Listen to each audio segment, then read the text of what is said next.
විද්‍යාව 1B කියන video එක සමග. එතකොට කලින් වීඩියෝ එකේ අපි කතා කරා මේ ඩයෝඩ් සම්බන්ධ තමයි. ඒකේ තියරි තමයි ගොඩක් ආවේ. අද මුල හරිය තියරි කතා කරලා ඊට පස්සේ ගණන් වලට යනකොට බලාපොරොත්තු මේකයි ඊළඟ එකයි දෙකම අපි ගණන් කරනවා බලාපොරොත්තු වෙනවා. මුලින්ම බලමු. මුලින්ම දාගන්න PN සන්ධි ඩයෝඩ්. right. PN සන්ධි ඩයෝඩ් නිර්මාණය කරන්න දරුවනේ හරිම ලේසි වැඩක්. PN සන්ධි ඩයෝඩ් නිර්මාණය කරන්නේ අපි අර කලින් කතා කරපු P අග්‍රයයි N අග්‍රයකට තියලා දෙපැත්තට අක්‍ර දෙකක් ගන්නවා. සංඛ්‍යා එළියට ගන්නවා කියන්නේ දෙපැත්තක අක්‍ර දෙකක් එළියට ගන්නවා. එහෙම තමයි PN සංඛ්‍යා සරලව නිර්මාණය කරගන්නේ. ඒක අපි කලින් වගේම දන්නවා කලින් වීඩියෝ එක බැලුවා නම් ඔයගොල්ලෝ තේරෙනවා මේ පැත්තට විද්‍යුත් ක්ෂේත්‍රයක් තියෙනවා. right? එතකොට ඊට අමතරව මේ පැත්තට විභව බාධකයක් ඇතිලා තියෙනවා. ඒක VB. V simple B. විභව බාධකයක් ඇතිලා තියෙනවා. එතකොට ඔයගොල්ලන්ට මේකේ පරිපත සටහන දකින්න ලැබෙන්නේ දරුවනේ මෙන්න මෙහෙම. right? පරිපත සටහන දකින්න ලැබෙන්නේ මෙන්න මෙහෙම. ඉස්සරහින් මෙහෙම ඉරි කියලා කොයි තියෙන්නේ. right? එතකොට මේකේ මේ ධන අග්‍රයට අපි කියනවා ඇනෝඩ්. ඇනෝඩ් ධන අග්‍රයට. ඍණ අග්‍රයට කියනවා කැතෝඩ්. ඒ කියන්නේ ඍණ අග්‍රය. තර පරිපතයකින් මෙහෙම තමයි දකින්නේ. ඇත්තටම අපිට කඩෙන් ගිහලා ඩයෝඩ් එකක් ගන්න ගමන් මේක පොඩ්ඩක් ගහින්න නැත්නම් නෑ දරුවනේ. අපිට දකින්න ලැබෙන්නේ මේ වගේ මේක ඒකේ මේ සිලින්ඩර් ආකාරයේ තියෙන්නේ. ඒකේ කෙරවල රිදී පාට පොඩි පටියක් තියෙනවා. ඒකෙන් තමයි අර ඒ දාලා යන දිශාව තමයි ඩයෝඩ් එකේ මෙන්න මේක නිකන් මේක වගේ කියලා හිතන්න පුළුවන්. රයිට්. පොතේ ලියා ගන්න මෙන්න මෙහෙම. PN කොටස් වලට අග්‍ර දෙකක් සම්බන්ධ කොට PN සන්ධි ඩයෝඩ් නිර්මාණය කරන්න ලැබේ. PN සන්ධි ඩයෝඩ් නිර්මාණය කරන්න ලැබේ.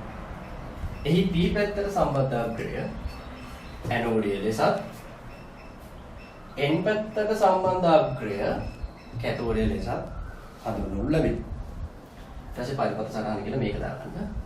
මේක දැනගන්න. රයිට් ඔය ටික ලියා ගන්නකො. දැන් දරුවනි ඊළඟට දාගන්න PN සංධිය පෙර නැඹුරු කියලා. PN සංධිය පෙර නැඹුරු කරනවා කියන්නේ හරි සරලයි. කොහොමද වෙන්නේ? PN ඩයෝඩ් තියෙනවනේ. ඩයෝඩ් එකේ මේක අපි දන්නවා දැන් ධනාග්‍රය. මේක දන්නවා ඍණාග්‍රය. පෙර නැඹුරු කරනවා කියලා කියන්නේ මේ ඩයෝඩ් එකේ ධනාග්‍රය බාහිර වෝල්ටේජතාවයේ ධනාග්‍රයට සම්බන්ධයි. ඍණාග්‍රය බාහිර වෝල්ටේජතාවයේ ඍණාග්‍රයට සම්බන්ධ කරනවා. ඒතර අපිට ගානක පරිපතයක දකින්න ලැබෙන්නේ මේ විදිහට. ඒක අපි අභ්‍යන්තරය ගැන කතා කරන්න ගියොත් මේ වගේ. P සංධිය තමයි ඍණ ආයත ප්‍රදේශ මතකෙට තියෙන කලින් වීඩියෝ බලුවා නම් ඒ ආයත ප්‍රදේශ මේ පැත්තේ ඍණ මේ පැත්තකින් දාන්න. right. අපි දන්නවා දැන් මේ පැත්තට විභව බාධකයක් ඇතිලා තියෙනවා. right. එතකොට මේක විශේෂ කතාව තමයි ඔයගොල්ලන්ට කලින් වීඩියෝ එක බලුවා නම් තේරෙයි මේ පැත්තට යනවා විසරණ ධාරාව සංධි හදපුකම. මේ පැත්තට යනවා පසු ධාරාව IB. එතකොට ඔය ආයත ප්‍රදේශයේ උපරිම වන්නේ ඔය ID ට IB සමාන වෙච්ච වෙලාව. ආයත ප්‍රදේශයේ උපරිම වන්නේ ID සමානයි IB වෙච්ච වෙලාව. දැන් අපි මේ බාහිර වෝල්ටේජතාවයේ ක්‍රමයෙන් වැඩි කරගෙන යනවා. අතට මේ පස්තාරයක් අඳින්න යන්නේ. බාහිර වෝල්ටේජතාවය ක්‍රමයෙන් වැඩි කරගෙන යනවා. එතකොට දරුවනි බාහිර වෝල්ටේජතාවය වැඩි කරගෙන යනවා කියන්නේ මෙයාගේ කොහොමද වෙන්නේ? මෙයාගේ සපෝට් එකේ තියෙන මෙහාට. තාලාග්‍රෙන් ඉවතරනේ බැටරි එකේ සපෝට් එකේ තියෙන්නේ. ඒතර මෙයාගේ මේක වෙන්නේ ඔන්න ඔහොම. මේ පැත්තට තමයි සපෝට් එක එන්නේ. ඒ කියන්නේ මෙන්න මෙහාට තමයි බාහිර වෝල්ටේජතාවය ඉබුවන්තරේ බලපාන. රයිට්? එතකොට දැන් මේකට පුතේ කන්ඩිෂන් තුනක් තියෙනවා. එකක් කන්ඩිෂන් එක වෙන්න පුළුවන් විදිහ දෙකක්. එකක් මේකට වඩා අඩුයි. ඒ කියන්නේ V අඩුයි මේකට. V කුඩායි V ඊට වඩා. දෙවෙනි අවස්ථාව මේ දෙක සමානයි. right? තුන්වෙනි අවස්ථාව මේකට වඩා විශාලයි. අපි කතා කරන්නේ මේ අවස්ථාවලදී මොකද වෙන්නේ කියලා සහ විතරකට ප්‍රස්තාරයක් අඳින මේ ප්‍රස්තාරය මොකද වෙන්නේ කියලා කියන්නේ. එතකොට දැන් මේ පැත්තට ධාරාව යන්නේ. right? මේ පැත්තට ධාරාව යන්නේ.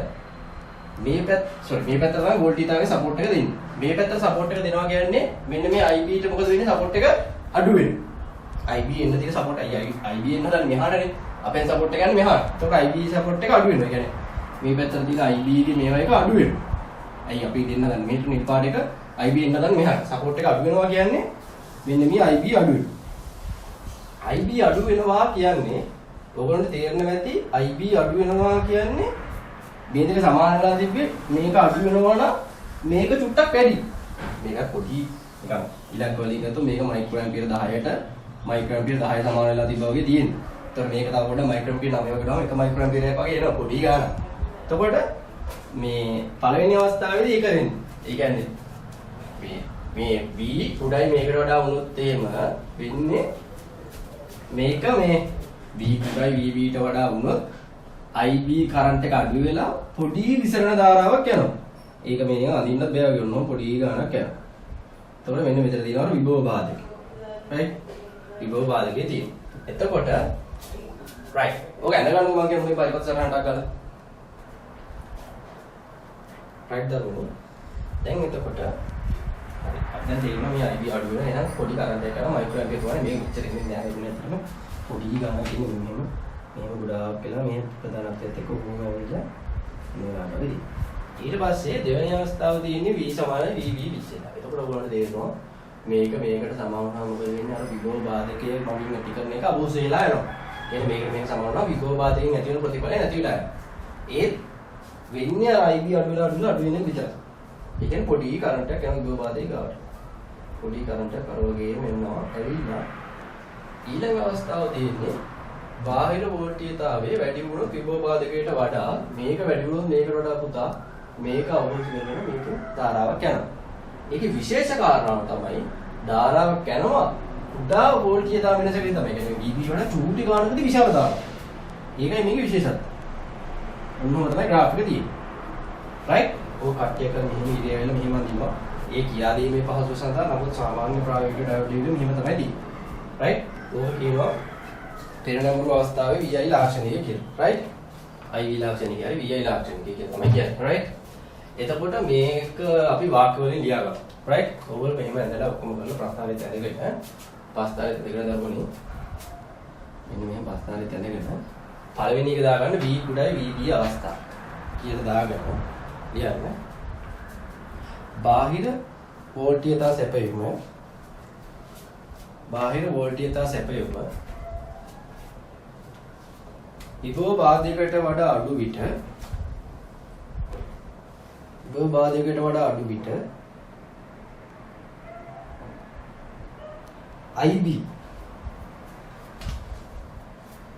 IB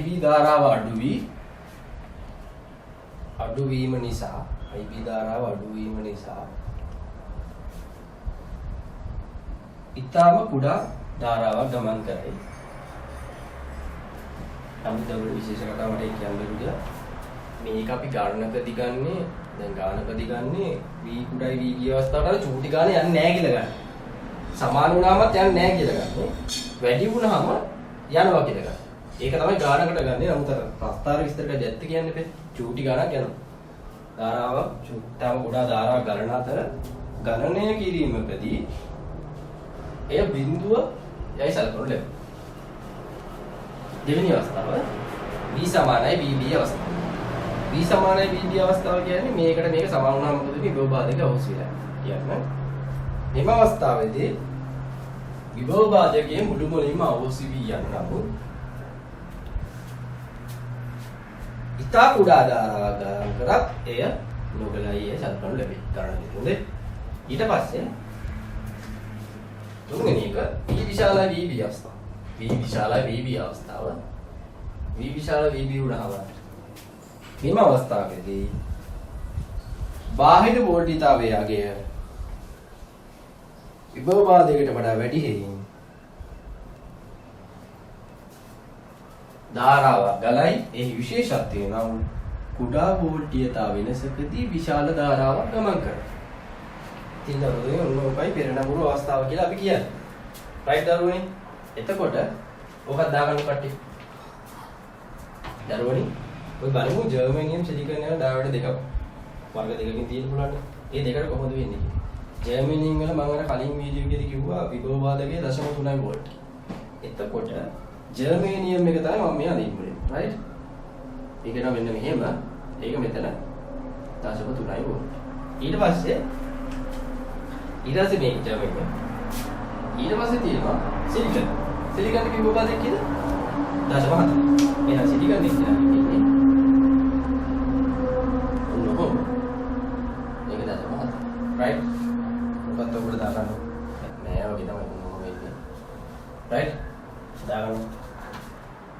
ඊළඟට ගන්නෝනි Pn සංදි ද්‍රව්‍යය පසු ලැබුණු කිරි. පසු ලැබුණු කිරි. ඒ කියන්නේ මොකද? දැන් කලින් කරේ දැනට දැන සෙට් කරා. දැනට බාහිර වෝල්ටේජ් දැන සෙට් කරා. දැන් කරන්නේ දැනට බාහිර වෝල්ටේජ් ඍණ. ඍණට බාහිර වෝල්ටේජ් ධන සෙට් කරා. ඒක තමයි පසු ලැබුණු කිරීම කියන්නේ. ඒතකොට මේකදී graph එක ගැන විස්තර කරමු අපි. ඊට කලින් මෙන්න මෙහෙම දැන් පරිපත සලහන අරමුණ තිබ්බට අපි අර තුල ගැන හිතුවොත් එහෙනම් මෙහෙම P සංදිය තියෙනවා මේක N සංදිය තියෙනවා. අර අපි දන්න පසු ධාරාව මේක විතර තියෙනවා. අපි මේ බාහිරින් සපයන එක මේක V. ඒක වෙනස් කරන්න පුළුවන් එක. V තියෙන්නේ මේ දිශාවට. හරිද දරුවනේ? කොහොමද තිබ්බ සංදිය ඒක තියෙන්නේ අර ආයත ප්‍රදේශ විද්‍යුත් ශේෂ්ත්‍ර දිශාවනේ. දැන් ඉතින් P දිශ. එතකොට දැන් අපි බාහිරින් සපයනෝනේ මෙන්න මේක එයාගේ සපයුම ඉන්නේ මෙන්න මේ දිශාවට තමයි එයාගේ සපෝට් එක ගන්න හදන්නේ. මෙහෙට. කියන්නේ මෙහෙම ආවොත් මෙන්න මේ දිශාවට තමයි තියෙන්නේ. ඒ කියන්නේ යාගිකත් එන්නේ මෙහාටමනේ. එහෙනම් මේකේ සංදියට මෙන්න මේ දෙන්නගේම එකතුව ලැබෙනවා. එතන මොකද වෙන්නේ? දෙන්නගේම එකතුව ලැබෙනවා මේක එන්න වැඩි වෙනවා. PVT දෙකක් ඔයගොල්ලෝ මතක ඇති ID ට I සමාන වෙච්ච වෙලාවේ තමයි ඔය උපරිම මේක ආවේ. දැන් අරක මේක මේ ගානය ඒකනේ. එතකොට තව එකක් ආවොත් එහෙනම් එන්න ලොකු වෙන්න ඕනේ. එතකොට තව විශේෂ කතාවක් තමයි. ඔහොම තියෙනකොට IB ධාරාව වැඩි වෙනවා. ඊටපස්සේ කලින් අර පැත්තනේ ගියේ. එතකොට ඒ පස්තාරයෙන් මේ පැත්තේ මේක අනිත් පැත්තට හැදෙන ඉඳලා අනිත් පැත්තට හැදෙනවා. රයිට්. එතකොට IB ධාරාව ක්‍රමයෙන් වැඩිගෙන එනවා. රයිට්. ක්‍රමයෙන් වැඩිගෙන ආවා. ඇවිල්ලා දරුවනේ ටික වෙලාවකින් මේක ඇවිල්ලා ආයත ප්‍රදේශයේ එන්න පුළුවන් උපරිම ගානට එනවා. එතකොට වෙන්නේ දැන් ඔයගොල්ලෝ දන්නවා අර ආයත ප්‍රදේශය නිකන් අර කිසිම ආරෝපණයක් නැහැ වගේනේ. එතකොට ආයත ප්‍රදේශයේ තියෙනවා ආයත ප්‍රදේශයෙන් අර ධාරාවක් ඇති වුණොත් ඇති වෙන සුළුතර වාහකින් මේ IB කියන සුළුතර වාහකයෙන් මගෙන් ඇතිච්ච ගන්නේ. සුළුතර වාහකයෙන් මගෙන් ඇතිච්ච ධාරාව තමයි IB කියන්නේ. එතකොට මේ සුළුතර වාහකය මේක ලොකේද සුළුතර වාහක ප්‍රමාණය වැඩි වෙනවනේ. ඒකයි මේක පොඩ්ඩක් වැඩි වුනේ. වැඩි වෙලා සුළුතර වාහක ගොඩක් නෑ පොඩ්ඩක් තියෙන ටික වෙලාවකින් මොකද වෙන්නේ? සුළුතර වාහක ප්‍රමාණය සම්පූර්ණයෙන් අයින් වෙනවා. ඒක සම්පූර්ණයෙන් යනවා. ඊට පස්සේ අර I කියන එක නියතයි. මෙන්න මේ ගානට කියනවා පසු එන්නේ පසු සම්ප්‍රයුක්ත ධාරා.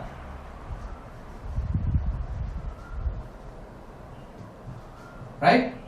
ඔක තව විදිහකට මම විශ්වාස මේ අර ආයත ප්‍රදේශ ලොකු වෙනවා කියලා මෙන්න මෙහෙම කියන්න පුළුවන්. කොහොමද? දැන් ඔයගොල්ලෝ දන්නවා. මේකේ ධාරාව කියන දන්නේ මේ දිශාවට වගේනේ. ධාරාව කරනවා මෙන්න මේක මේ පැත්තට එන්නේ. ඔයගොල්ලෝ දන්නවා ධාරාව යන දිශාවට විරුද්ධ පැත්තට ඉලෙක්ට්‍රෝන එන්නේ. එතකොට ධාරාව යන දිශාවට විරුද්ධ පැත්තට ඉලෙක්ට්‍රෝන. දැන් මෙතන ඉලෙක්ට්‍රෝන එනකොට මේ හරිය තියෙන ඇත්තටම කවුද ධන? බහුතර වාගේ ධනනේ ඍණ ආයත ප්‍රදේශෙන්නේ. මේ සංධිගාවනේ. එතකොට මේ ඉලෙක්ට්‍රෝන ඇවිල්ලා මෙයාව මෙයා කරනවා. තව ඉලෙක්ට්‍රෝන ආවොත් මෙයාව මෙයා කරනවා. ඊළඟ එක මෙහෙම කරනවා. මෙයා ඔහොම ඔය ටික ගත්තාම මේ ටික නැති වෙලා යනවනේ. එතකොට ආයත ප්‍රදේශය පස්සට එනවා. තව චුට්ටක් ආවම ඊළඟ සෙට් එක ගන්නවා. ඒක තව පස්සට එනවා. එහෙම ගිහලා තමයි ඔය ලොකු වෙන්නේ. එහෙමත් තියන්න පුළුවන් ඇත්තට.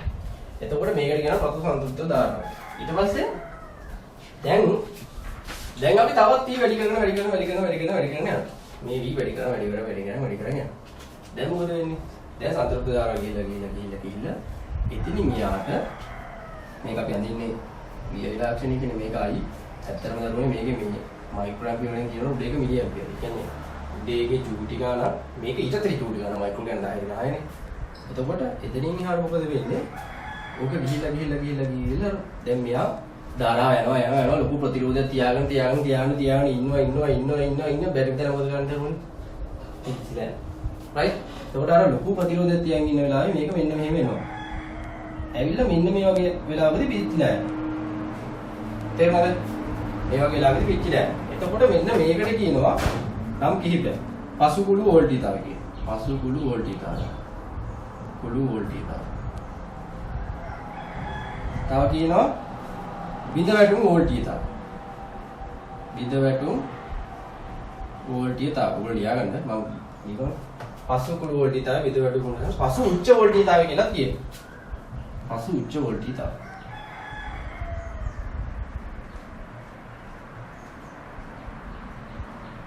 right. එතකොට ඔය තියෙන පසු නැඹුරු අවස්ථාවේ graph එක දැන් ඊළඟට අපි කරන්න යන්නේ ඔය දෙකම එකතු කරලා අඳිනවා. ඔය ටික අග්ගා ලියා ගන්නවා. දැන් මේක ලියාගත්ත මේක ඉවරයි. ඇත්තටම ඔය මේක විතරට පුළුවන් ආකාර දෙකක් තියෙනවා. එකක් ඕගාචරණ අනිත් එක තෙනාචරණ. ඔය දෙකම අර ඒ ලෙවල් වලට ඉගෙන ගන්න නිකන් නම් දෙයක් හැටියට දැනගෙන තියාගන්න හොඳයි. ඒ ටික දාන්න. හරිද? ඒතර අපි වාක්‍ය ලියුමේ වීඩියෝ එකකින් මේක ලියන්න. මෙහි බාහිරින් සැපියු වෝල්ටීයතාවය ක්‍රමයෙන් වැඩි කරගෙන යාමේදී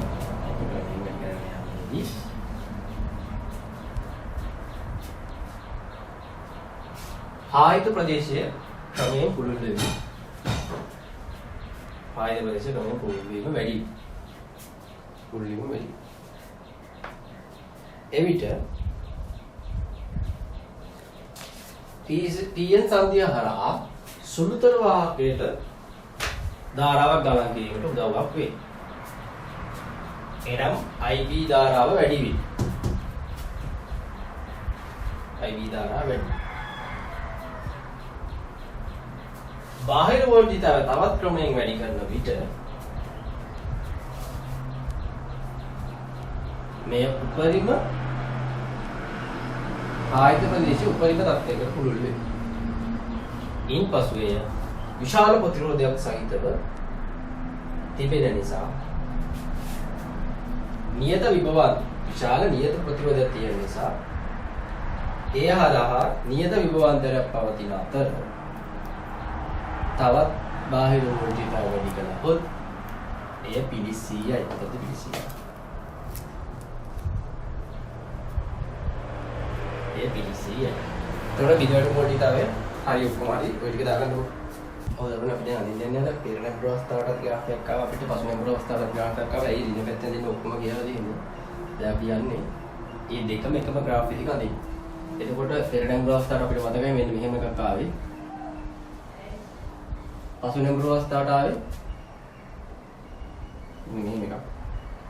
මෙතන පොඩ්ඩක් මොනවම චූට්ටක් වැඩි වෙලා මෙහෙම නියත වෙලා ඔන්නෝම මෙතෙන් තමයි අපි අර පසු කුළු වෝල්ටීයතාවය, පසු උච්ච වෝල්ටීයතාවය, විදවැටු වෝල්ටීයතාවය කියන නම් තුනම මෙතෙන් තමයි ලියන්නේ. පසු කුළු වෝල්ටීයතාවය, විදවැටු වෝල්ටීයතාවය, පසු උච්ච වෝල්ටීයතාවය තුනම ලියන්න. මෙතෙන් තමයි අර මේ ඩයෝඩ් එක විද්‍යාවට යන්නේ. පිච්චිලා යන්නේ. රයිට්? විශේෂ කතාව මෙතන මිලියම්පියර් මෙතන මයික්‍රෝඇම්පියර් රයිට්? ගොඩක් කට්ටිය කියන්නේ නැහැ දන්නේ. රයිට්? ඊළඟ කතාව තමයි අපිට පුළුවන් ජර්මේනියම් වලටයි සිලිකන් වලටයි වෙන වෙනම මේ ග්‍රාෆ් එක අදින්න. ජර්මේනියම් වලටයි සිලිකන් වලට. ඒතර ජර්මේනියම් එක මම රතු පාටින් අදිනවා ජර්මේනියම්. නේද? ජර්මේනියම් එක ඔන්නෝම ජර්මේනියම් එක අදින්න. ජර්මේනියම් ඔන්නෝම ආව. එතකොට සිලිකන් එක ආව මේක ජර්මේනියම් කියලා යනවා මෙතන. එතන දශම 7.3 උඹලා දන්නවා ඒක. ඊළඟට සිලිකන් එකේ ඉන්නේ මේකට බලන්න හැම ගිහිල්ලා මෙන්න මේ. ඒතර කලින් කිය ඊළඟව දැන් බලන්න ආවා කියලා තේරුම් ගන්න. කලින් මම මේ දෙක මේක මේ එක මේක යන්නේ. ඊට මේ පැත්තේ ගන්නේ. ඔන්න ඊට W වැඩි වෙලා මෙහෙම ගිහිල්ලා මෙහෙම පිටිලා. තේරුණාද? එතකොට මේ කළු පාටින් ඇද සිලිකන්. ඔල ඔකත් ඇඳ ගන්න. ඇඳගන්න කොටක් ගන්න. දැන් අපි කතා කරන්නේ පරිපූර්ණ ඩයෝඩ් ගැන. ඇත්තටම පරිපූර්ණ ඩයෝඩ් එක අපි ඒක කටින් කතා කරන්නේ අම්මල ඇත්තටම තියෙන ඩයෝඩ් එක නේ. දැන් පරිපූර්ණ ඩයෝඩ් කියන්නේ අපි අර ඉතලා මෙන්න මේවා කියලා හිතලා තමයි පරිපූර්ණ ඩයෝඩ් ගැන කියන්නේ. කොහොමද හිතන්නේ කියලා බලමු. පළවෙනි කතාව තමයි පරිපූර්ණ ඩයෝඩ් එක පෙර නැඹුරු අවස්ථාව. දැනට ධන දෙක කරපු වෙලාවේ පෙර නැඹුරු අවස්ථාවේ මේ කරා විභවාන්තරයේ බිඳුව. ඒක විශේෂ කතාවක්. විභවාන්තරයේ බිඳුවයි ඒකේ කරන්ට් එකක් යනවා. ඇත්තටම හිතුවොත් මේක ඔම් ස්විච් එකක් වගේ නේ. ඒ ස්විච් එක මෙහෙම තියලා ස්විච් එක දැම්මොත් මොකද වෙන්නේ? ස්විච් එක දැම්මොත් එහෙම P බිඳුවයි I යනවා. කීයකට තියෙනවද? ඒතර මේක ඔන් ස්විච් එකක්. ඇත්තට මේක විභවය බිඳුවයි මේක බිඳුවයි කියන්නේ මේ වගේ පොයින්ට් එකක් ගැන හිතුවොත් මෙතනින් එන්නේ V මෙතනින් එන්නේ I නේ දරුවනේ. එතකොට V බිඳුවයි කියන්නේ මේ පොයින්ට් එක මෙහෙට කියලා මෙතෙන් එනවා. V බිඳුවයි මොකක් කරේ I වගේක් තියෙනවා. ඒතකොට මෙන්න මේක තමයි දෙන්නේ. තේරුණාද? ඊට පස්සේ පසු නැඹුරු අවස්ථාවේදී පසු නැඹුරු අවස්ථාවකින් දාන්න රින සෙට් කරපෙලා. එතන මේ පැත්තට මෙයාගේ සපෝට් එක දෙන්න හදන්නේ. පසු නැඹුරු අවස්ථාවේදී අර මතක ඇති කලින් ගියාවිල ඔන්න ඔහොම ඇවිල්ලා මෙහෙමනේ ආවේ. පරිපූර්ණ ඩයෝඩ් එකේ එහෙම නෙමෙයි පසු නැඹුරු අවස්ථාවේ කරන්ට් එකක් යන්නේම නැහැ. කරන්ට් එකක් යන්නේම නැහැ. I සමානයි I අසමානයි බිඳුව. මේ I සමානයි බිඳුව. හරිද? එතකොට ධාරාවක් යන්නේ නැහැ. ඒ කියන්නේ ධාරාවක් යන්නේ නැත්නම් මොන වෙලාවටද ප්‍රතිරෝධය අනන්ත වෙලා. මේකෙදි ප්‍රතිරෝධය ශුන්‍ය හින්දා තමයි යන්නේ. එතකොට ධාරාවක් යන්නේ නැහැනේ. කොච්චර වැඩි කරලා ධාරාවක් යන්නේ නැහැ. විශේෂ කතාව මේක බිඳ වැටෙන්නේ නැහැ.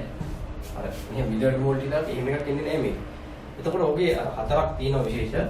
මේ හතරක් ලියා ගන්නකො. එතකොට පෙර නැඹුරු අවස්ථාවේදී ප්‍රතිරෝධය ශුන්‍ය වී. පෙර නැඹුරු අවස්ථාවේදී මෙතනදී ප්‍රතිරෝධය බිඳුව. යා බිඳුවේ තමයි එහෙම උනේ. මෙතනදී ආර අනන්ත. ඒකයි එහෙම උනේ. මේක ඔෆ් ස්විච් එක හරියට වෙන්නේ. අපිට ඒ කියන්නේ පරිපූර්ණ ඩයෝඩ් එක අපිට ගාන දෙන්න පුළුවන්. පරිපූර්ණ ඩයෝඩ් එක පෙර නැඹුරු අවස්ථාවේදී ඔන් ස්විච් එකක් වෙයි. පසු නැඹුරු අවස්ථාවේදී ඔෆ් ස්විච් එකක් වෙයි. පිටිවි ප්‍රශ්න දෙන්න පුළුවන්. පළවෙනි එක පෙර නැඹුරු අවස්ථාවේදී ප්‍රතිරෝධය ශුන්‍ය වෙයි. පසු නැඹුරු අවස්ථාවේදී ප්‍රතිරෝධය අනන්ත වෙයි. සංදිපාදකයේ ශුන්‍ය වෙයි. පෙර නැඹුරු අවස්ථාවේදී සංදිපාදකයේ ශුන්‍ය වෙයි. දැන් පෙර නැඹුරු කියන්නේ පෙර නැඹුරු අවස්ථාවේදී සංදිපාදකයේ ශුන්‍ය වෙයි. පසු මුළු වෝල්ටීයතාවය අනන්ත වෙයි. ඔය හතර ලියා ගන්න. ඉතින් ඊට පස්සේ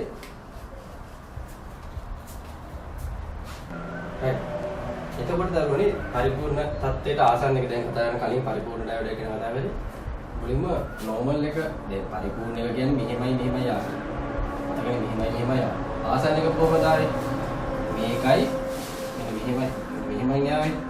ඒතර ඔය දෙකම සම්මිශ්‍ර වෙච්ච එක තමයි පරිපූර්ණ තත්ත්වයට ආසන්න එක කියන්නේ. මේකේදී අර දශමහතට කලින් චූට්ටක් ගිහලා මෙහෙම කීකද වෙන්නේ? පරිපූර්ණ තත්ත්වයට ආසන්න එකේදී අපි ගණන් හදන්න ගන්න පරිපූර්ණ තත්ත්වයට ආසන්න එක අර දශමහතයි කියලා තමයි හිතන්නේ. සිලිකන් නම් දශමහතයි. එතකොට මේ පෙර නැඹුරු අවස්ථාවේදී පසු නැඹුරු අවස්ථාවේදී මේ කරන්ට් එක ගියේ නෑ. අරගෙදී මෙහෙම යන්නේ නැතුව වගේ ගියා කියලානේ. අන්න ඒකම තමයි ගන්න. මේක මෙයාගේ. තේරුණාද? මේ දෙක මිශ්‍ර වෙලා වගේ තමයි පරිපූර්ණ තත්ත්වයට ආසන්න එක ඇවිල්ලා තියෙන්නේ. එතකොට මේ දෙක අවශ්‍ය නැහැ දරුවෝ. ඔයගොල්ලෝ ලියා ගන්න ඕනේ මෙන්න මේක ඇඳ ගන්න ඕනේ ගන්න. එතකොට පරිපූර්ණ තත්ත්වයට ආසන්න දශමහතේදී මෙහෙම තියෙනවා නියත ධාරාවක් යනවා. එකම නියත විභවාන්තරයක් තියෙන ධාරාව උතරම වෙන්න පුළුවන්. පසු නැඹුරු අවස්ථාවේදී අනන්තය දක්වා යන්න පුළුවන්. රයිට්? ඔකක් දාගන්න. අරුණි දැන් අපි ගණන් වලට පාත බාගන්න ඕනේ ඔක්කොම වගේ දැනුම එක්සස් කරගෙන අවසන්. දැන් ගණන හදන්න තමයි අඩිය තියන්නේ. රයිට්? එතකොට දැන් මේකේ තවත් කියන්න දෙයක් තියෙනවා දරුවනේ අපි දැන් මේ සතියේ නම් දවස් දෙකකට එකක් අනිවාර්ය වීඩියෝ එකක් දානවා. දවස ගන්න දාන්න තමයි උත්සාහය. දවස් දෙකකට එකක් අනිවාර්යෙන් දානවා. ආයි ගෲප් වල දාලා ඉන්න බෑ.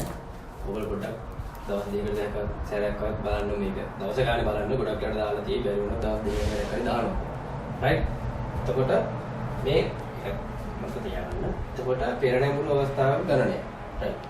දැන් ඔන්න තියෙනවා සිලිකන් ඩයෝඩ් එකක් බැටරි එකට සම්බන්ධ කරලා බාහිර ප්‍රතිරෝධකුත් තියෙනවා. අර බැටරියට අභ්‍යන්තර ප්‍රතිරෝධකුත් තියෙනවා. ඒතකොට ධාරා විද්‍යුතේ චුට්ටක් ඕල දැනගන්න ඉන්න ඕනේ. ඔයගොල්ලෝ යන පන්තිවල ධාරා විද්‍යුතේ කරන්නේ නැති කියලා මම හිතනවා. අපේ ලෝණ පන්තියක අපේ පන්තිය නම් ධාරා විද්‍යුතේ කරලා තියෙන්නේ.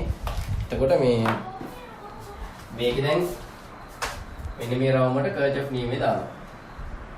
රයිට්? කර්චොෆ් එක දාපුවම සිග්මා E සමානයි සිග්මා ER නේ විදිහට නියමය. හරිද? ඇත්තටම මේ තනදි කටේ කියන්නේ මේ E සිග්මා E කියන්නේ මේ අපි සලකන රවුමේ සලකන දිශාවට තියෙන බැටරි වල විභවාන්තර වල එකතු. අනිත් පැත්තට එන්නේ නැත්නම් විද්‍යුත් ගාමක බලවල එකතු. අනිත් පැත්තට වෙන්නේ ප්‍රතිරෝධවල ප්‍රතිරෝධ කරන ධාරාවකුත් IR කියනෝනේ. අන්නේ විභවාන්තර ටික එකතු. ප්‍රතිරෝධ වෙන්න ඕනේ මොකක් හරි විභවාන්තරයක් තිබ්බොත් ඒක දාගෙන යන්න ඕනේ. රයිට්? එතකොට අපි දන්නවා මෙන්න මේක මෙහෙම එනකොට පළවෙනි බැටරිය මෙයා විතරයි. එකම බැටරිය E සමානයි. මේක හරහා එනකොට මෙතනින් අපි මේක ධාරාවක් දාගන්න ඕනේ I. දැන් මේකේ I ධාරාවක් යනවා. ධාරාව වැඩක් නැහැ. සිලිකන් එක පෙර නැඹුරු වෙන්න වගේනේ තියෙන්නේ. පෙර නැඹුරු වුණොත් පුතේ සිලිකන් නම් 0.7යි. ජර්මනියම් නම් 0.3යි. රයිට්? ජර්මනියම් නම් 0.3යි. එතකොට ඔයගොල්ලන්ට කරන්න තියෙන්නේ පසු නැඹුරු කරන්ට් එකක් යන්නේ අර පරිපූර්ණ තත්ත්වයට ආසන්න විදිහට තමයි ගාන හදාගෙන යන්නේ. ආසන්න නම් පෙර නැඹුරු අවස්ථාවේ 0.7 ක තිබ්බර මෙහෙම ඉරා කොහොමයි කොහොම තියෙන එකේ මෙහෙමයි මෙන්න මේ විදිහට තමයි ගාන හදාගෙන යන්නේ. රයිට්? මේක තමයි පෙර නැඹුරු අවස්ථාව. ඒ කියන්නේ ගෝන්තරේ 0.7යි. ඒතර මේක හරහා යනකොට 0.7ක් අඩු වෙනවා. මෙතනින් එනකොට අර අයිමයි එන්නේ අයිගේ වෙනසක් වෙන්නේ නැහැ. අයියා. මේක හරහා යනකොට සිම්පල් අයියා. තේරුණාද? බලමු දැන් මේකට ආව. මේක ඉතින් ඒකම තමයි. මෙහෙම මේ පැත්ත තමයි සපෝට් එක තියෙන්නේ. මෙහෙම අයි කියලා ධාරාව මොකක් හරි මොකක් හරි i කියලා ධාරාවක් තියෙයි. මේක හරහා i කියලා ධාරාවක්. මේක හරහා i කියලා ධාරාවක්. මේ රවුමට දානවා කර්චොෆ් නියම. ඒ රවුමට කර්චොෆ් නියම දැම්මම වෙන්නේ සිග්මා e සමානයි සිග්මා r නේ. ඒ රවුම ඇතුළේ තියෙන එකම බැටරිය කවුද? මෙන්න මේ e. e සමානයි මේක හරහා යනකොට 0.3ක් අඩු වෙනවා. ජර්මනියම් හින්දා 0.3 අඩු වෙනවා. මෙතන එනකොට ir. මේක හරහා යනකොට සිම්පල් ir. ඔය පෙර නැඹුරු අවස්ථාවට ගණනය හදන හැටි. ඊළඟට බලමු පසු නැඹුරු අවස්ථාවට කොහොමද කියලා. ඔක දාගන්නකො කොළු. රයිට් දරුවනේ දැන් අපි කතා කරන්නේ පසු නැඹුරු අවස්ථාවට කොහොමද ගණන හදන්නේ කියලා. රයිට්. දැන් මේකේදී බැටරි සපෝට් එක තියෙන්නේ මෙහාට. එහෙනම් කරන්ට් එකක් එනවා නම් එන්න දීපි මෙහාට. ආවා. මෙතෙන්ට ආවොත් පසු නැඹුරු අවස්ථාවේ කරන්ට් එකක් යනවද? නැත. යන්නේ නැතද? එතකොට කරන්ට් එකක් යන්නේ නැත්තම් ඔයගොල්ලෝ මතක නැති පසු නැඹුරු අවස්ථාවේදී විභවාන්තර අනන්තයක් වෙන්න පුළුවන්. අපි දන්නේ නැහැ කීයද? රයිට්? ඒතර අපි දානවා. දාන්න දෙයක් නැහැ. මේක අර මෙතන බැටරිය නේ පුතා. මේක බැටරිය. ඒතර මේ බැටරිය දෙකලවර මේ ප්‍රතිරෝධයෙන් තියෙන දෙකලවර විභවාන්තරයක් මේකත් ඊ වෙනවා. තේරුණාද? එතකොට මේකත් ඒ ගාන වෙන්න බෑ. මෙතන එක ප්‍රතිරෝධය කරහා කරන්ට් එකක් යන්නේ නැත්නම් ඒක කම්බියක් වගේ. ඒ කියන්නේ මෙතන තියෙන විභවයම තමයි මෙතනත් තියෙන්නේ. මෙතනත් එහෙමනේ. මෙතන තියෙන විභවයම කරන්ට් එකක් යන්නේ නැහැ නේ. මෙතන කෙවින කම්බියන්නේ මෙතන. ඒතකොට xi හරහා විභවාන්තරය e නම් මේක හරහා විභවාන්තරය කීයද? e ම වෙනවා. e සමානයි e වෙනවා. එතකොට කරන්ට් එකක් යන්නේ නැහැ. සිග්මා e දාන්න දෙන්නේ නැහැ. i සමාන බිඳුවයි කෙලිම ගාන හදන්න දෙයක් නැහැ. ඔයගොල්ලෝ බලමින් බලන්න. මෙයාගෙන් ගණන් හදන පාර කොහෙද කියලා. ඩයෝඩ් එක අනිත් පැත්තට නම් තියෙන්නේ යන්නේ නැහැ. සිලිකන් නෙමෙයි ජර්මන් නෙමෙයි මොකක් වුණත් යන්නේ නැහැ. හැබැයි අර VI ලාක්ෂණිය දීලා දෙනවා කියලා බලන්න. VI ලාක්ෂණිය දීලා තිබ්බොත් ඒකෙන් බලන්න කොට. ඒක පසුකුළු වලට විතර කීයක බලලා ගන්නවා. ඒක මම කියන්නේ ඒක මම ගාන පන්තිපටම හදන්නවා. මේක නෙමෙයි ඊළඟ වීඩියෝ එකේ හදන්න. හරිද? එතකොට මේක හරහා E එහෙනම් මේක හරහා T වෙන්න ඕනේ. ඩයෝඩ් එක හරහා විභවාන්තරය E වෙනවා. රයිට්? අපි තුම ජර්මනියෙන් කියලා ලොකු. ජර්මනිය උනාගල පුතා ඒකම තමයි වෙන්නේ. මුලින් බලනවා මේක යන්න තියෙන කරන්ට් එක ඔන්න ඔය පාර දිගේ. එහෙනම් අර විරුද්ධ පැත්තට ඩයෝඩ් එක පසු පැත්තට යන්නේ නැහැ. පසු නැඹුරු වෙලාවට කරන්ට් එකක් යන්නේ නැහැ. ඒක තමයි ගණන් හදන්න එපා. පාරුණුවත් රසණයේ විදිහට ගණන් හදන්නේ. ඒතර කරන්ට් එකක් යන්නේ නැත්තම් මෙතන තියෙන විභවයමයි මෙතනට එන්නේ. අයි කම්බියක් කරා මේ ප්‍රතිරෝධයක් කරා ධාරාවක් යන්නේ නැත්නම් ඒක කම්බිට යනවා. එහෙනම් මෙතන විභවය මෙතනට එන්නේ. මෙතන විභවය මෙතනට එන්නේ. රයිට්? එතකොට මේක මේ ධාරාවක් යන්නේ නැත්නම් බැටරියක් කරා ධාරාවක් ගියොත් විභවය ගන්න විදියක් තියෙන දරුවනේ ඔයගොල්ලෝ ධාරාව විදිහට ඉතින් මගේ පන්තියට ආපු නැති ළමෙක් මේ කියන්නේ. මේක අපේ පන්තියේ ඉන්නදී ළමයි ගොඩක් කමෙන්ට් කරලා දෙන්න නෙවෙයි. අතන මට පර්සනලි මැසේජ් කරලා තිබ්බා. මේ ඒගොල්ලෝ සමහර දේවල් කියන්නේ. ඉතින් ඒගොල්ලෝ දන්නේ නැහැ සමහර දේවල් මෙන්න මේ වගේ දේවල් එහෙම දේවල් කරන්න. ඒගොල්ලෝ ඉල්ලුවා ආලෝක ඉල්ලලා දෙනවා චුම්බක ශේෂ්ත්‍ර ඉල්ලලා දෙන දරුවනේ. 2022 ළමයිනුත් කතා කරලා ඉල්ලනවා දරුවනේ යාන්ත්‍ර විද්‍යාවත් කරන්න කියලා බලමු අපි ඉතින්. ඒක තමයි ඕගොල්ලන්ට තමයි 2020 කට්ටියට තමයි කාර්යය ටික දීලා තියෙන්නේ. මේ 2020 කට්ටියට අපි දාන්නේ බලාගෙන ඉන්න ආලෝකය. ඊළඟට මේ පාඩමත් එක්ක චුම්බක ශේෂ්ත්‍ර හරි ප්‍රත්‍යක්ෂතාවය මප්පරික පටන් ගන්න ගොඩක් කඩ ඉන්න තියෙන ඒවා. ඕගොල්ලන්ට තව ඕනේව තියෙනවා මේකට කමෙන්ට් කරන් යන්න මේ පාඩම දාන්න මේ පාඩම දාන්න සර් මේ විදිහට දාගෙන යන්න මම එතකොට බලන්න මේ පාඩමකටත් රෙඩි වෙන්න. ඒ කියන්නේ අපි මොන පාඩම් හතරක් විතර අරගෙන ගියොත් එහෙනම් මෙහෙම අර එක දවසකට එක වීඩියෝ එකක් මේක මෙට්‍රොනික විතරක් දාගෙන යන්නේ මේක ඉවර කරලාම දාන්න පොඩ්ඩක්. ඒක ඉවර කරලා දැම්මහම ඔයගොල්ලන්ට වාසිය තමයි. මේ පාඩම සම්පූර්ණයෙන් ඉවරයි. ඒතර අපිට ආයි පාස් කරන්න අවස්ථාව ලබා දුන්නොත් අපිට වීඩියෝ එකකට දෙන්න. ඒතර අපි ඉලෙක්ට්‍රොනික අතහැරලා වෙන පාඩමක් කරගෙන යන්න පුළුවන්. ඒතර මේ YouTube එකේ පාඩම් තුනක් විතර දාලා ඉතුරු ටික අපි කරන් ඉන්න කොහොමද සිලබස් ඉවර කරනවා. නැත්නම් ඉවර නම් වෙන්නේ නැහැ. රයිට්. මේ කියන්නේ දන්නේ ධාරා විද්‍යුත් කතාවක්. බැටරියක් කරා ධාරාවක් ගියොත් මොකද වෙන්නේ? මේ හරහා විභවාන්තරය ගන්න වෙන්නේ ඔයගොල්ලන්ට V සමානයි E ඍණ IR. ඔයගොල්ලෝ දන්නවා ඇති ඒක. V සමානයි E ඍණ IR. රයිට්. මේකේ බැටරියක් කරා ධාරාවක් ගිය නැත්නම් මේක බිඳුවන්නේ. ඒතකොට මොකද වෙන්නේ? මේක බිඳුව වෙනවා. ඒතකොට V සමානයි E වෙනවා. අන්න ඒකයි එහෙම ගත්තා. තේරුණාද? එහෙනම් කෙලින්ම මේ හරහා විභවාන්තරය කීයද? කෙලින්ම මේක හරහා දිශාව පොලින් දැන් පුතා E. එහෙනම් මේක හරහා කීයද? E නේ. ඒතකොට I කියන්නේ බිඳුවයි. ජර්මනියෙන් හරහා විභවාන්තරය E. මොකක්ද දාගන්න උදරුනේ?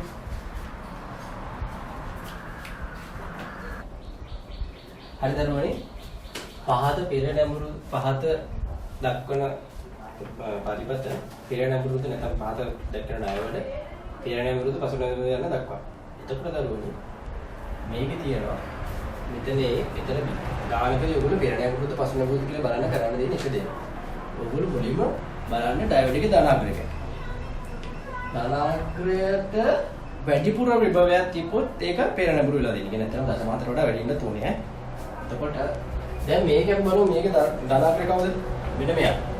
ඩයෝඩ් එකේ ධනාග්‍රය මෙයා. ඍණාග්‍රය මෙයා. ධනාග්‍රයට ඇවිල්ලා තියෙන්නේ 5යි වෝල්ට්. ඍණාග්‍රයට ඇවිල්ලා තියෙන්නේ 0.5යි වෝල්ට්. 5 ලොකුයි නේද බිඳුවට වඩා? ඔව්. එහෙනම් මේක මොකදලා තියෙන්නේ? පෙර නැඹුරු. ඕනනම් ඒ විශාල ඒ වල විභවය වැඩි හින්දා තමයි බීට වඩා. තමයි හේමුනේ. ඊටකොට මෙතෙන්ට ආවොත් මේක ඍණ 12. මේක ඍණ 5යි. ඍණ 12ද ඍණ 5ද ලොකු ඔයගොල්ලෝ ගන්න විදිහට. ඍණ 5. එහෙනම් මේක ලොකුයි. මේක ලොකුයි නම් ඍණ පැත්තට ඇවිල්ලා තියෙන ලොකු එකක්. හරියන්නේ ධන පැත්තට තමයි ලොකු කියන්නේ. එහෙනම් මේක ප්‍රශ්නයක්.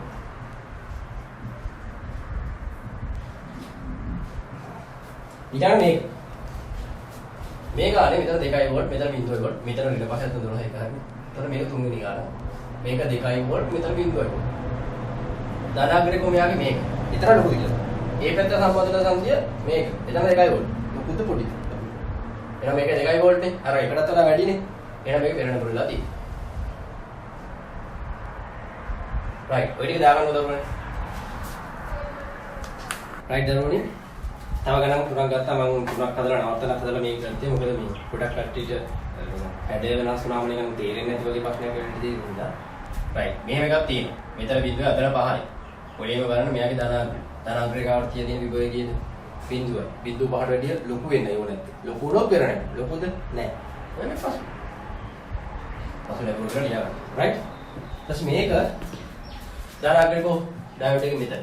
එතෙන්ට ඇවිල්ලා ඉන්නේ කීයද? ධන 2යි. රින් දෙක රින් 5ට වඩා වැඩිද? ඔව්. ලොකුයි නම් පෙරණ.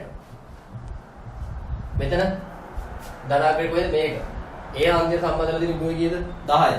10යි 5ට වඩා ලොකුද? ඔව්. ඒක නම් මේක පෙරණ. පෙරණ අපර කියලා ඔක්කොම ලියන්නේ. රයිට්. ඔය ටික ලියන්න කොටක.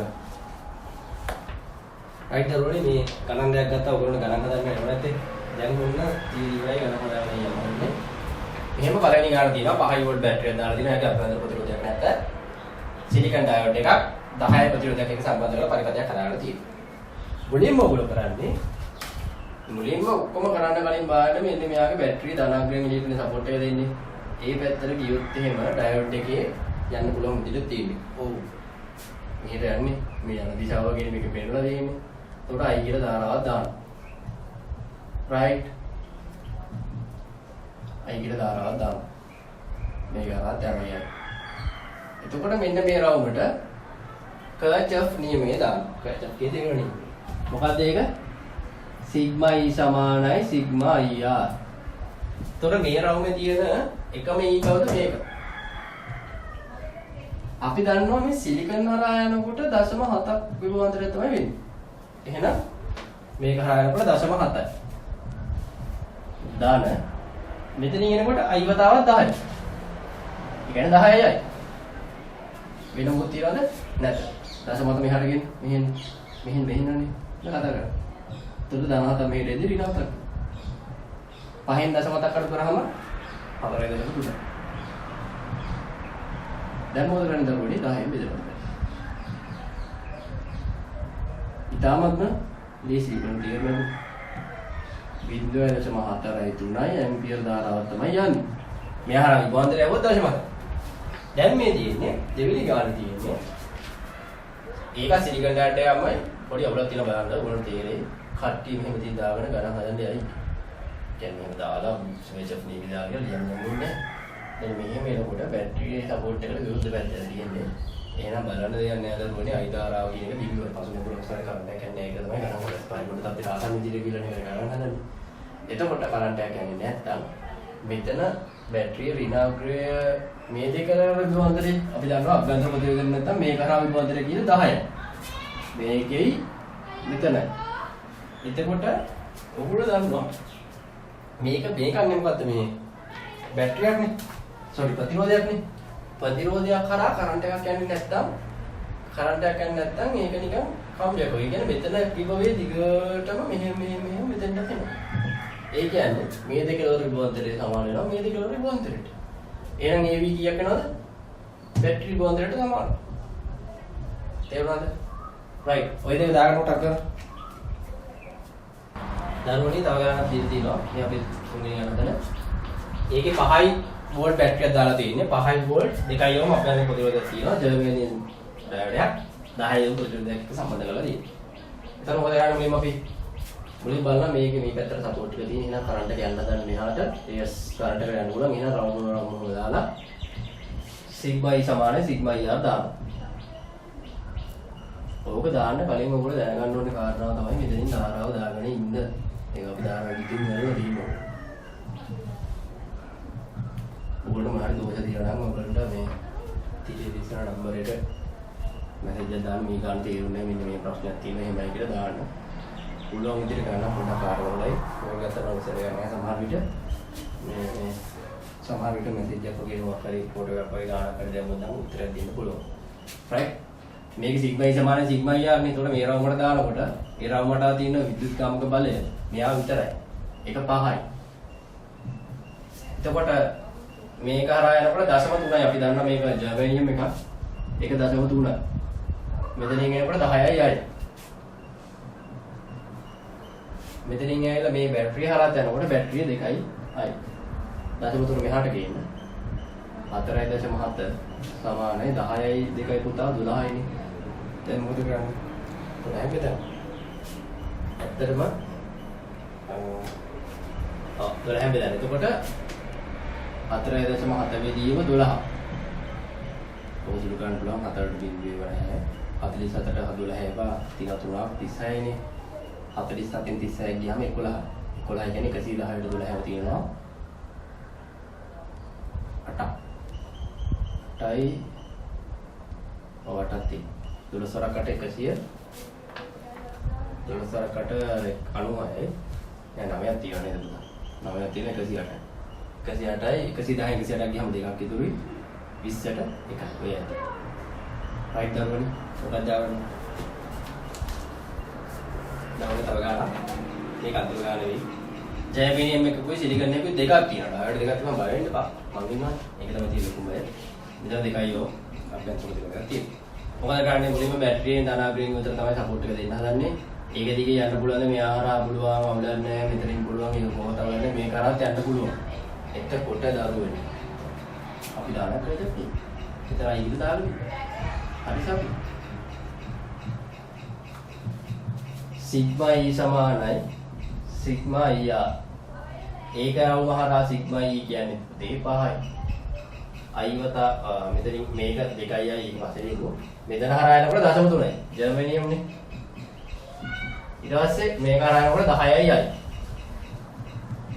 මේක හරහා යනකොට 0.7යි නේ ඒක මම මෙතනින්ම ලියා ගන්නවා අර හරහා යනකොට මෙතන මේ බැටරිය 2යි ඕම ප්‍රතිරෝධයක් තියෙනවානේ 2යි යයි